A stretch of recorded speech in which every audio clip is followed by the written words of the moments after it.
Bonjour, Karine Voiré, je travaille dans un XAPA à Béziers. Je voudrais apporter quelques précisions sur la kétamine.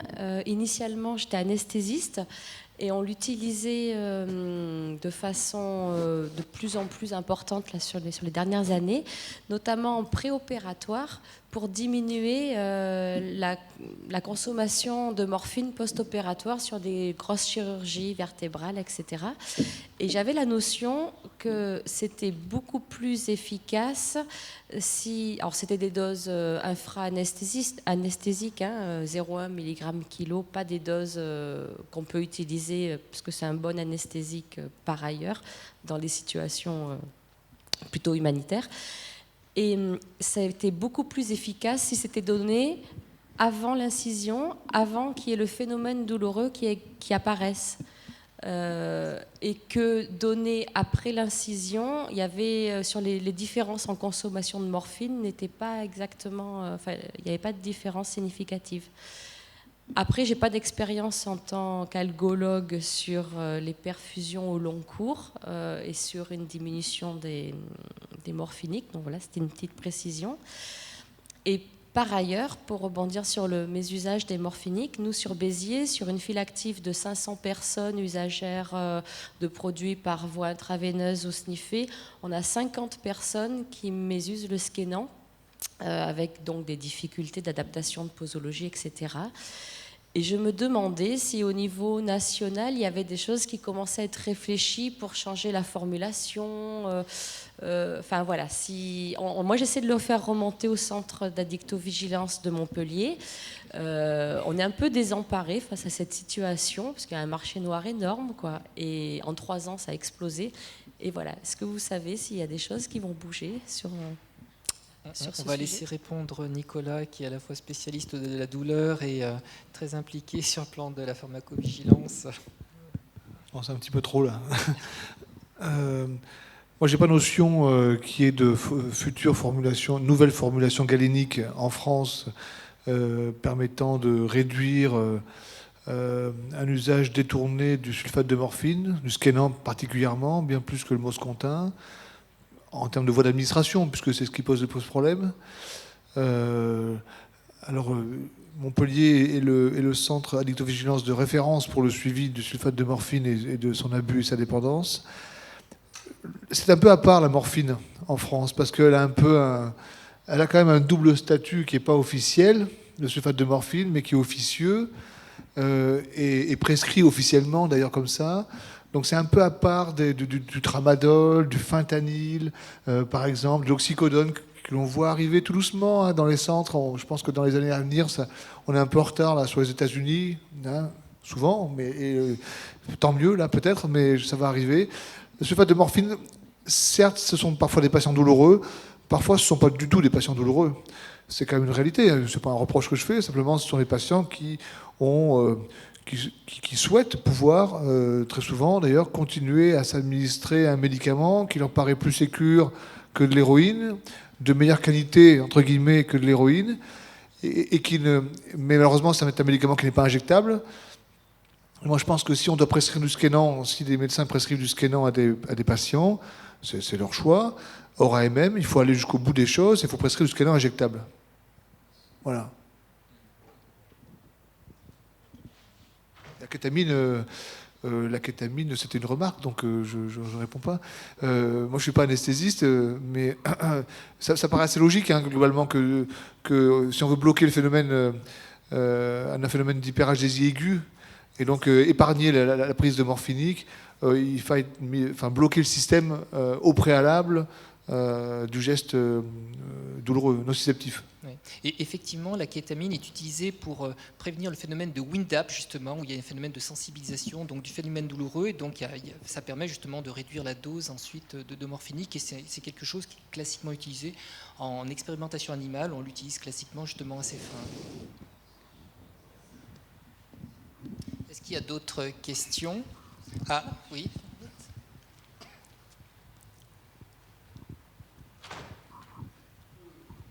Écoutez, merci beaucoup pour toutes vos présentations plus intéressantes les unes que les autres. Ça pose la question finalement concernant l'analgésie comme dans d'autres domaines en addictologie ou autres, de l'éducation thérapeutique des patients concernant les différents traitements qui leur sont prescrits à visée antalgique ou autre. Oui, vous avez raison, bien entendu, ça pose question et c'était un petit peu à la fin de ma présentation hier où je montrais que finalement qu'il fallait supprimer tous ces clivages et qu'on voit bien qu'il faut avoir une image globale finalement du phénomène et que ce n'est qu'ce qui se passe actuellement avec les opiacés donc antalgiques, eh bien c'est une extension du phénomène et que finalement il faut réfléchir à nouveau donc la prise en charge de manière globale, de manière multidisciplinaire. Moi régulièrement à ma consultation, on m'adresse des patients des centres de la douleur où ils sont en difficulté et donc ils n'ont pas cette dimension addictologique, la compréhension, et on voit bien, ça a bien été rappelé donc à la fois par Nicolas Authier, par Anne Roussin, mais aussi par Philippe Lac, l'existence donc de troubles anxio-dépressifs chez ces patients, l'utilisation de ces médicaments à visée anxiolytique notamment, les troubles anxieux sont très fréquents chez ces patients, et je voudrais faire une remarque par rapport à ce que disait Anne Roussin. Le tramadol, c'est vrai qu'il a une action à la fois donc opiacée et IRSNA en gros, comme on va dire l'effexor, mais en fait les opiacés eux-mêmes, lorsqu'on les réduit, peuvent s'accompagner de phénomènes anxieux et dépressifs. On le sait qu'ils ont des vertus à la fois anxiolytiques et antidépressives, et finalement donc l'effet agréable, parfois donc c'est vraiment à visée autothérapeutique, les patients l'utilisent à visée autothérapeutique, c'est pour ça on le voit très bien, donc y compris chez nos patients traités par méthadone ou par buprenorphine, lorsqu'ils réduisent, ils veulent reprendre entre guillemets la main dans leur traitement, et bien très souvent on voit ressurgir donc le trouble anxieux chez ces patients et ils vont finalement compenser après par d'autres consommations, que ce soit de l'alcool, par du cannabis ou par des benzodiazépines, alors que finalement on s'aperçoit que le niveau doit être un peu plus important. Eh bien, on a la même chose finalement avec ces médicaments. Donc finalement, c'est la prise en charge à la fois donc de l'ensemble donc de l'individu. Et moi, j'ai eu comme ça donc des patients qui m'étaient adressés pour des céphalées par abus médicamenteux, où c'était sur un terrain donc on va dire très très anxieux, troubles anxieux généralisés, avec une anxiété anticipatoire. Ils avaient des céphalées de tension, un peu de migraine, et puis donc des consommations massives de médicaments. Et puis la même chose que pour Philippe Lac, des patients qui consommaient donc des grosses doses d'actiques prescrits initialement pour un problème douloureux et après depuis 1 an une grande galère. Et moi j'ai un patient qui avait jusqu'à 4800 microgrammes d'actiques. Toute sa vie était donc rythmée désormais par la recherche de bâtonnets. Il faisait du nomadisme médical pour se faire prescrire les bâtonnets d'actiques et il comptait systématiquement chaque jour donc ces bâtonnets pour pouvoir faire une éventuelle activité. Il n'en faisait plus parce que toute sa vie était centrée sur la recherche de produits, et tous les matins lorsqu'il se réveillait, il avait un certain nombre de sevrages avec des diarrhées, un trouble anxieux majeur, parce qu'il n'avait même pas de traitement de fond, ou alors c'était ridicule, c'était seulement 25 microgrammes de durogisique. Et alors du coup j'ai été très étonné de voir qu'avec un patch de 50 microgrammes, il y a donc un phénomène de surdosage. Moi pour mon patient qui avait 4800 microgrammes d'actique, je lui ai prescrit un patch de 100, ce qui revenait à 2400 microgrammes par 24 heures. Eh bien, autant vous dire que le syndrome de sevrage a littéralement disparu, il n'y a pas eu de phénomène de sevrage, donc je pense que chez ton patient, il y avait effectivement une surconsommation donc d'Effentora en plus. Et tout le problème de ces patients, c'est contrairement aux patients donc toxicomanes que l'on voit habituellement, c'est qu'ils sont déjà dans un parcours de soins extrêmement compliqué, pris en charge donc par de multiples spécialistes, et donc c'est toujours très compliqué parce qu'il faut pratiquement tout détricoter ce qui a été fait par des collègues, tout en respectant, on va dire une certaine déontologie.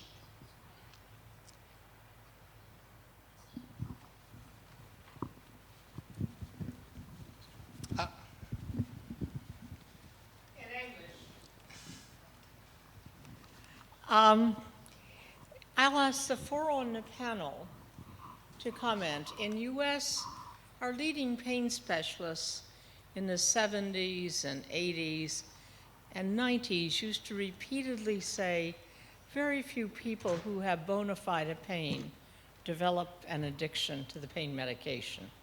And of course, we all are deeply concerned about and committed to appropriate analgesia over a long-term basis to people with progressive neoplastic-related pain or even simply consistent long-term non-neoplastic pain. However, in the last decade and before Ray Hood died, And Ray Hood had worked closely with the Memorial Sloan Kettering group that always argued less than 5%, less than 3% addiction in bona fide pain patients. 4 or 5 different, very carefully performed, non-pejorative studies showed that 15 to 30% of unselected people coming in for chronic pain management would develop what you have just described, 2 of the 4 of you, which we call addictive-like patterns. Physicians shopping, picking up more analgesics from different doctors, escalating doses, and moreover, when their pain source has been taken away one wonderful way or another, continuing to demand regular opiate use. We shouldn't be pejorative about those, but those, in fact, are patients we should identify with addictive diseases. I want to know if here in France or other parts of Europe, Spain represented well today, have done similar prospective studies of people coming in for chronic pain management, neoplastic, non-neoplastic, where they progress usually from one level to a next to a higher level of chronic analgesia. And my corollary question, our leading cancer centers have found that methadone maintenance is by far the best treatment for slowly progressive chronic pain. And in fact, it can be used just as we do in addiction treatment. When you have an acute pain crisis, you can superimpose a short-acting opiate such as hydromorphone. I wonder if you have such prospective studies in Europe. Okay. Je vais laisser Nicolas, qui est spécialiste de la douleur. Oui, alors malheureusement, en France, il n'y a pas d'études. En France, il n'y a pas d'études qui ont été menées dans le sens où vous le dites, c'est-à-dire à la recherche chez ces patients douloureux chroniques, consommateurs d'antalgiques, d'opioïdes, rechercher des facteurs de risque qui peuvent expliquer qu'ils basculent, qu'ils changent de mode de consommation et de finalité de consommation du produit. Donc on l'a bien dit au début dans la présentation, la majorité des études connues, elles viennent des États-Unis. Beaucoup d'études viennent des États-Unis, un peu d'Europe du Nord, Norvège, Finlande, un petit peu aussi, Angleterre. Mais en France, on n'a pas actuellement développé de recherche dans ce domaine-là. Il n'y a pas de suivi de cohorte de patients douloureux chroniques pour rechercher spécifiquement ce risque addictif. It would be wonderful to carry out such a study. I recommend that you all do so with your prowess of treatment of both types, pain and addiction. And do it without stigma. Unfortunately, so many people see good patients as pain patients that really need the medication, and bad patients as pain patients, but parenthetically, who really need the medication, but have a predisposition, very possibly on a genetic, the mu-opioid receptor variant I talked about this morning, very commonly associated, many studies verifying strongly associated with opiate addiction, or other gene variants that we and others have described. So we would expect this on a genetic basis, on an epigenetic basis, on an environmental basis, whether it's 15 or 30%. They're not bad patients. They simply need to be able to transfer to appropriate treatment for addiction, even if they have chronic pain, so they get other types of concomitant services of a behavioral psychiatric type. And I think if you could do such a study, I would appreciate it. I think the world would. And try to do it without stigma, not good and bad patients. Now, the bad patients, quote unquote, should be relegated to those that seek prescriptions. And I won't label them bad patients. I'll label them as bad doctors that prescription write for non-pain, so-called pain patients, of which we've had several arrested in New York State in the last month. C'est de toute manière dans ce sens qu'on va évoluer. C'est un peu donc la présentation donc, de Dan Roussin qui montrait les différences de prise en charge entre les alcoologues et les addictologues. Et l'objectif, c'est d'avancer vraiment vers un travail consensuel dans la prise en charge et mieux identifier les patients, mieux proposer des traitements les plus appropriés en fonction donc, des besoins.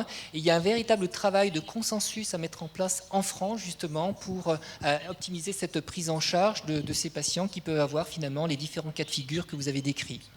Et il faut juste Bien sûr, préciser que, bien sûr, vous avez raison, il ne faut pas stigmatiser les patients. C'est une maladie. Donc, la maladie chronique, la douleur chronique est une maladie, l'addiction est une maladie, on est tous d'accord. Donc, on ne va pas les stigmatiser. Je crois que c'est, une fois de plus, pour protéger les patients, les protéger de ce risque addictif, et qu'il faut qu'on arrive dans l'avenir à faire une médecine plus personnalisée. Peut-être que la pharmacogénétique pourra nous aider, peut-être. En tout cas, l'objectif, c'est de faire de la médecine personnalisée dans de nombreuses pathologies, y compris pour la douleur. Donc de mieux phénotyper les patients et savoir quels sont les patients qui pourraient être le plus à risque à développer un effet indésirable comme la dépendance ou d'autres effets indésirables. Donc l'objectif final, c'est bien sûr de donner le bon traitement aux bons patients, à la bonne posologie. On est bien d'accord. On a le même cas de figure avec les benzodiazépines, où le risque addictif existe aussi, et pourtant, là aussi, on a encore beaucoup à faire. Surtout en France, où on est quand même l'un des plus gros consommateurs au monde de benzodiazépines.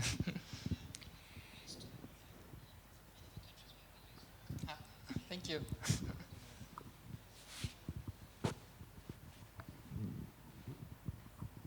Oui, bonjour, Bettina Tessèdre, La Rochelle. Donc en fait, j'aurais voulu savoir s'il existait clairement une indication de prescription de Skénan chez des patients donc, dépendants aux opiacés, en dehors bien sûr de l'allergie à la méta ou des indications de type contre-indication méthadone.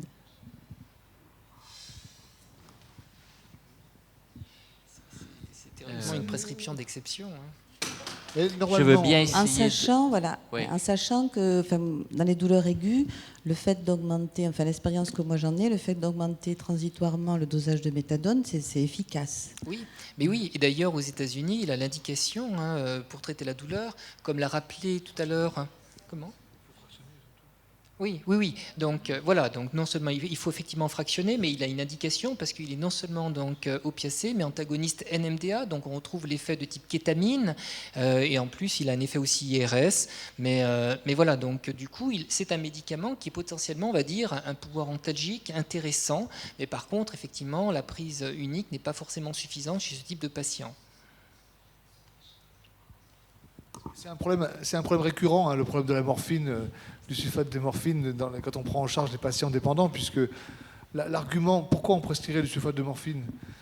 Allergie à la méthadone et intolérance à la buprenorphine, ou l'inverse. Bon, c'est souvent assez compliqué, on est souvent dans des positions un peu délicates.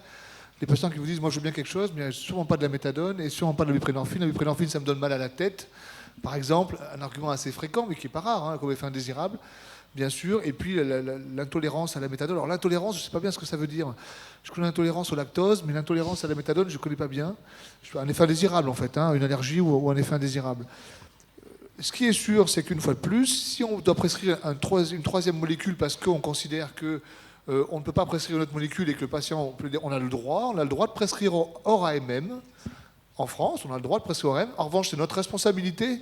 On doit être capable de le justifier en fonction des connaissances scientifiques sur le sujet. Et actuellement, les connaissances scientifiques concernant le sulfate de morphine ne permettent pas de dire que le sulfate de morphine est un bon traitement de substitution aux opiacés. Je ne dis pas que c'est un mauvais, je dis juste que les connaissances actuelles ne permettent pas de dire que c'est un bon traitement de substitution aux opiacés. Il y a eu une méta-analyse sortie en 2013 qui redit encore ces choses-là et qui redit surtout que l'état de la littérature est bien insuffisant pour pouvoir conclure à un intérêt de la morphine. La morphine n'est pas une molécule dangereuse en soi. La difficulté, c'est le mésusage qu'on en fait par voie intraveineuse.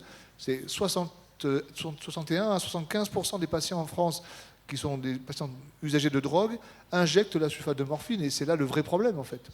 Plus que la morphine en elle-même.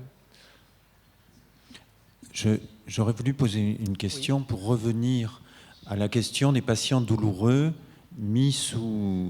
qui sont sous opiacés et qui passent à cette escalade liée à l'inefficacité de l'antalgie. D'abord, dépister le risque addictif, oui, bien sûr, il y a même des échelles, mais qu'est-ce qu'on peut proposer en alternative ? C'est la première question. Et la seconde, qui est un petit peu liée à ça, c'est comment explique-t-on que le passage chez un patient toujours qui est dans la plainte douloureuse et qui se dit insuffisamment traité par le traitement antalgique, c'est pour ça qu'il augmente ses opiacés. Comment vous expliquez que le passage à la buprenorphine ou à la méthadone, même fractionnée, puisse être efficace et qui ne monte pas les doses. Donc c'est 2 questions.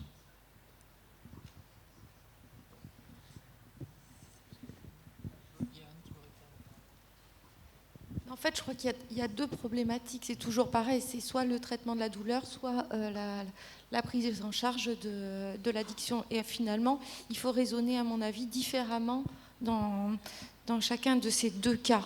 Et pour le traitement de la douleur, donc passer jusqu'à la méthadone, ça n'a pas d'intérêt en fait, parce qu'on a quand même d'autres opioïdes qui sont même plus puissants que la morphine et qui ont l'indication. On pense par exemple au fentanyl. Après, l'autre raison d'utilisation de la méthadone, c'est pour la substitution par rapport à une dépendance à un opioïde dans un contexte de douleur chronique. Moi, je crois quand même qu'au-delà de quand on a des facteurs de risque identifiés, donc il va être absolument nécessaire que le médecin soit très attentif à ce type de population. Donc finalement, c'est des consultations qui doivent... la relation avec le patient doit changer. Et à l'inverse, on voit quand même beaucoup de cas, nous, où il y a des patients qui se sentent développer une addiction, qui ne ressentent plus forcément la douleur, mais finalement, le médecin ne va pas prendre en charge leur plainte. Et comme ça, ils vont potentiellement rester très longtemps sous opioïdes. Donc je crois que c'est beaucoup une écoute du médecin, de ce que le patient lui dit, soit en termes de douleur, soit en termes d'addiction. Mais les solutions, elles ne sont pas d'ailleurs que pharmacologiques, hein, mais les solutions médicamenteuses, elles seront probablement différentes pour le traitement de la douleur par rapport au traitement de l'addiction de la personne vis-à-vis de ces substances. Oui, on peut juste rajouter ce qu'on était en train de se dire effectivement avec Maurice. On peut traiter un patient dépendant aux opioïdes, aux opiacés, ou généralement aux opioïdes, avec un traitement de substitution aux opiacés, le substituer pour cela, faire en sorte qu'il ne soit pas en manque et qu'il n'ait pas de craving. Et par ailleurs, s'il est douloureux, et si sa douleur est sévère, modérée à sévère, rajouter un opioïde par-dessus. Ça ne marche pas très bien avec la buprenorphine. Il y a l'antagonisme. Parce qu'effectivement, elle a cette affinité extrêmement forte et agoniste partielle qui fait que vous allez plafonner en termes d'effet. En revanche, avec la méthadone, vous pouvez très bien associer 2 agonistes opioïdergiques. Un pour la substitution, qui sera pris en 1 fois par jour, et un autre qui permettra de gérer des phases aiguës de douleur, par exemple, ou un passage difficile avec de la morphine LP. Mais il y aura 2 médicaments qui auront 2 fonctions différentes et peut-être que ces choses seront plus claires. C'est ça. Et d'ailleurs, les médecins algologues sont d'ailleurs très gênés lorsqu'ils ont un patient sous méthadone. Ils viennent nous voir, ils disent moi je ne sais pas gérer, je ne sais pas traiter, donc je ne sais pas donner de la méthadone. Donc vous voyez, c'est important à un moment donné qu'il y ait un mélange des cultures et que finalement il y ait une levée de clivage, comme je le disais tout à l'heure. On va devoir arrêter, parce qu'il est 16h, il y a une dernière question, mais on a un peu trop. Bref, parce que nous devons partir. Oui. Allez, dernière. Oui, une question, vous avez parlé du mésusage des opiacés par analogie au traitement de substitution oraux. À quel pourcentage est-ce que ça correspond éventuellement à des sous-dosages qui sont compensés par la voie intraveineuse ou par le SNIF? Merci. Alors là, c'est difficile de répondre à ça. Ça dépend des profils. Le mésusage des opioïdes à visée antalgique, c'est bien ça que vous dites? Des opiacés, en fait, scannant et acquis-scannant, etc. Oui, c'est un mésusage parce que, ils sont pas... Le mésusage, ça veut dire quoi? Non-respect de l'AMM, non-respect des RCP.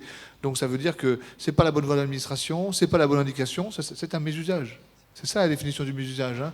C'est pas forcément un abus, d'ailleurs, de posologie, ni une addiction. Ça veut dire qu'on n'utilise pas le traitement pour la bonne indication, pas forcément la bonne posologie, sans pour autant se surdoser, et pas forcément par la bonne voie d'administration. Donc ça, c'est un grand classique, hein. C'est le grand classique du sulfate de morphine en France, du Skenan, voilà.